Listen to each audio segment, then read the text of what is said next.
Hi hello friends, ಉತ್ತರ ಕರ್ನಾಟಕ ಚಾನಲ್ಗೆ ಸ್ವಾಗತ ಫ್ರೆಂಡ್ಸ. ಇವತ್ತು ನಾನು ಅವರೆಕಾಯಿ ಮಾಡ್ತಾ ಇದ್ದೀನಿ ರೀ. ನಮ್ಮ ಉತ್ತರ ಕರ್ನಾಟಕದ ಅವರೆಕಾಯಿ ರೆಸಿಪಿ ನೋಡಿರಿ. ನಾನು ಇವಾಗ ಅರ್ಧ ಕೆಜಿ ಅಷ್ಟು ಸೋಸ್ಬಿಟ್ಟು ನಾನು ಇವಾಗ ಗ್ಯಾಸ್ ಮೇಲೆ ಕುದಿಯೋಕೆ ಇಟ್ಟೀನಿ ರೀ ಫ್ರೆಂಡ್ಸ. ನಾನು ಯಾವ ಥರ ಮಾಡ್ತೀನಿ ಅನ್ನೋದು ಕೂಡ ನಿಮ್ಗೆ ಶೇರ್ ಮಾಡ್ತಾ ಇದ್ದೀನಿ. ಪ್ರತಿಯೊಬ್ಬರು ವಿಡಿಯೋ ಸ್ಕಿಪ್ ಮಾಡದೆ ನೋಡಿ ಸಪೋರ್ಟ್ ಮಾಡಿ. ಹಾಗೆ ನನ್ನ ಚಾನಲ್ ಫಸ್ಟ್ ಟೈಮ್ ನೋಡ್ತಾ ಇದ್ರಿ ಅಂದರೆ ಪ್ಲೀಸ್ ಸಬ್ಸ್ಕ್ರೈಬ್ ಮಾಡ್ಕೊರಿ. ಸಬ್ಸ್ಕ್ರೈಬ್ ಮಾಡ್ತಾ ಇಲ್ಲ. ಪ್ರತಿಯೊಬ್ಬರು ವಿಡಿಯೋ ನೋಡಿ ಸಬ್ಸ್ಕ್ರೈಬ್ ಮಾಡಿಕೊಂಡು ಲೈಕ್ ಕೊಡೋದು ಮಾತ್ರ ಮರಿಬೇಡಿ. ಸಬ್ಸ್ಕ್ರೈಬ್ ಮಾಡಿದ ನಂತರ ಬೆಲ್ಲೈಕನ್ ಕ್ಲಿಕ್ ಮಾಡಿದರೆ ಆಲ್ ಅಂತ ಆಪ್ಷನ್ ಬರುತ್ತೆ, ಅಲ್ಲಿ ಪ್ರೆಸ್ ಮಾಡಿದ್ರೆ ನಾ ಮಾಡಿರುವ ವಿಡಿಯೋ ನಿಮ್ಗೆ ನೋಟಿಫಿಕೇಷನ್ ತಕ್ಷಣಕ್ಕೆ ತಲುಪುತ್ತೆ ಫ್ರೆಂಡ್ಸ್. ನಾನು ವಿಡಿಯೋಸ್ ನೀವು ನೋಡ್ಬೋದು ನೋಡಿ. ಇವಾಗ ನಾನು ಈರುಳ್ಳಿ ಕಟ್ ಮಾಡ್ತಾ ಇದ್ದೀನಿ ನೋಡಿರಿ. ಒಂದು ಈರುಳ್ಳಿ ತೊಗೊಂಡು ಇವಾಗ ಕಟ್ ಮಾಡ್ತಾ ಇದ್ದೀನಿ. ಹಾಗೆ ಒಂದು ಅರ್ಧ ಅಷ್ಟೇ ಸಾಕ್ರಿ ಟೊಮೆಟೊ, ಜಾಸ್ತಿ ಏನು ಬೇಡ.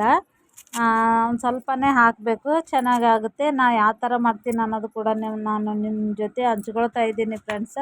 ಈ ವಿಡಿಯೋ ಇಷ್ಟ ಆಗಿತ್ತಂದ್ರೆ ನಿಮಗೆ ಫ್ರೆಂಡ್ಸ್ ಫ್ಯಾಮ್ಲಿಗೆ ವಿಡಿಯೋವನ್ನು ಶೇರ್ ಮಾಡಿ. ನಾನು ಯಾವ ಥರ ಮಾಡ್ತೀನಿ ಅನ್ನೋದು ನಿಮ್ಗೆ ತೋರಿಸಿದ್ರಾಯ್ತು ಅಂದ್ಬಿಟ್ಟು ನಿಮ್ಗೆ ತೋರಿಸ್ತಾ ಇದ್ದೀನಿ. ಇವಾಗ ಈರುಳ್ಳಿ ಕಟ್ ಮಾಡ್ತಾ ಇದ್ದೀನಿ ನೋಡಿ. ಚಿಕ್ಕದಾಗಿ ಸಣ್ಣ ಸಣ್ಣ ಪೀಸ್ ಕಟ್ ಮಾಡ್ಕೋಬೇಕು ಫ್ರೆಂಡ್ಸ್. ಹಂಗಾಗಿ ಇವಾಗ ನೋಡಿ ನಾನು ಕಟ್ ಮಾಡ್ತಾ ಇದ್ದೀನಿ. ಯಾವ ಥರ ಅನ್ನೋದು ನಿಮ್ಗೆ ತೋರಿಸ್ತಾ ಇದ್ದೀನಿ ನೋಡಿರಿ.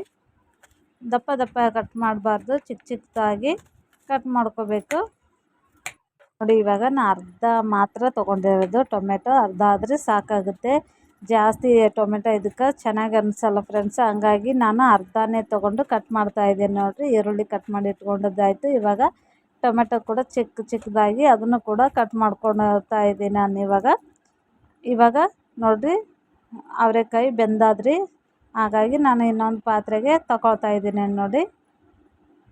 ತಗೊಂಡ್ಬಿಟ್ಟು ಇವಾಗ ಯಾವ ಥರ ಮಾಡ್ತೀವಿ ನಾವು ಅನ್ನೋದು ಕೂಡ ನಿಮ್ಗೆ ತೋರಿಸ್ತಾ ಇದ್ದೀನಿ. ಇವಾಗ ಎಣ್ಣೆ ಹಾಕ್ಕೊಂಡು ನೋಡಿ. ಇವಾಗ 2 ಸ್ಪೂನಷ್ಟು ಎಣ್ಣೆ ಹಾಕ್ಕೊಂಡ್ಬಿಟ್ಟು ಅದಕ್ಕೊಂದು ಸ್ವಲ್ಪ ಬೆಳ್ಳುಳ್ಳಿ ಒಂದು ಸ್ವಲ್ಪ ಜಜ್ಕೋತಾ ಇದ್ದೀನಿ.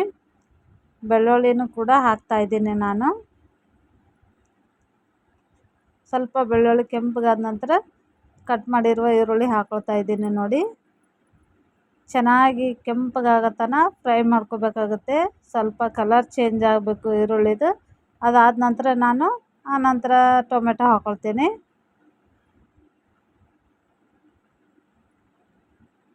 ನೋಡಿ. ಚೆನ್ನಾಗಿ ಈರುಳ್ಳಿ ಫ್ರೈ ಮಾಡ್ಕೋಬೇಕು.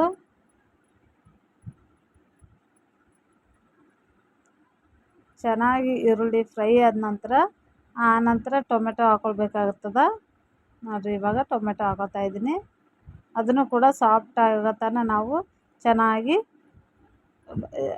ಕೈ ಆಡಿಸ್ತಾನೆ ಇರಬೇಕು. ಇವಾಗ ನಾನು ಒಂದಿಷ್ಟು ಅರಿಶಿಣ ಮತ್ತು ಉಪ್ಪು ಅದು ಹಾಕ್ಕೊಳ್ತಾ ಇದ್ದೀನಿ ನೋಡಿ. ಖಾರ ಕೂಡ ಹಾಕ್ಕೊಂಡು ಎಲ್ಲನೂ ಕೂಡ ಚೆನ್ನಾಗಿ ಮಿಕ್ಸ್ ಮಾಡ್ಕೋಬೇಕು.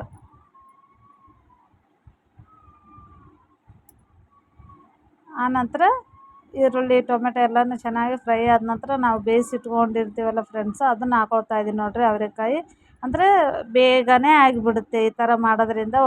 ಕೆಲವೊಬ್ಬರು ಡೈರೆಕ್ಟಾಗಿಯೇ ಒಗ್ಗರಣೆ ಕೊಡ್ತಾರೆ ಅವರೆಕಾಯಿ. ಇವಾಗ ನೋಡಿರಿ ನಾನು ಶೇಂಗಾ ಪುಡಿ ಹಾಕ್ಕೊಳ್ತಾ ಇದ್ದೀನಿ ನೋಡಿ.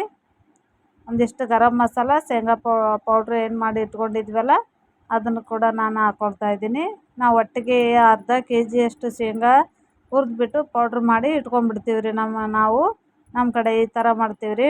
ಕೆಲವೊಬ್ಬರು ಅವಾಗೇ ಹುರಿದ್ಬಿಟ್ಟು ಅವಾಗೇ ಮಾಡ್ತಾರೆ. ಹಂಗಿಲ್ಲ, ನಾವು ಡೈರೆಕ್ಟ್ ಒಂದು ಅರ್ಧ ಕೆಜಿ ಪೌಡ್ರ್ ಮಾಡಿ ಇಟ್ಕೊಂಡ್ಬಿಡ್ತೀವಿ ರೀ ನೋಡಿ ಫ್ರೆಂಡ್ಸ್. ಯಾವ ಥರ ಆಯಿತು ನೋಡಿ. ಇವಾಗ ಅವರೆಕಾಯಿ ಪಲ್ಯ ರೆಡಿ ಆಯಿತು ನೋಡಿರಿ. ರೊಟ್ಟಿ ಜೊತೆ, ಚಪಾತಿ ಜೊತೆ ತುಂಬಾ ಚೆನ್ನಾಗಾಗುತ್ತೆ ಫ್ರೆಂಡ್ಸ್. ಹಂಗಾಗಿ ನಾನು ನಿಮ್ಗೆ ತೋರಿಸ್ತಾ ಇದ್ದೀನಿ ನೋಡಿ. ಹಾಗೆ ನಾನು ಕೂಡ ಇವಾಗ ಊಟ ಮಾಡ್ತಾಯಿದ್ದೆ. ಹಾಗೆ ರೊಟ್ಟಿ ಜೊತೆ ನಾನು ಪ್ಲೇಟಿಗೆ ಹಚ್ಕೊಂಡು ತೋರಿಸ್ತಾ ಇದ್ದೀನಿ ನೋಡಿರಿ. ಹೆಂಗಾಯಿತು, ಇಷ್ಟ ಆಗಿತ್ತಂದ್ರೆ ನೋಡಿ ಸಪೋರ್ಟ್ ಮಾಡಿ.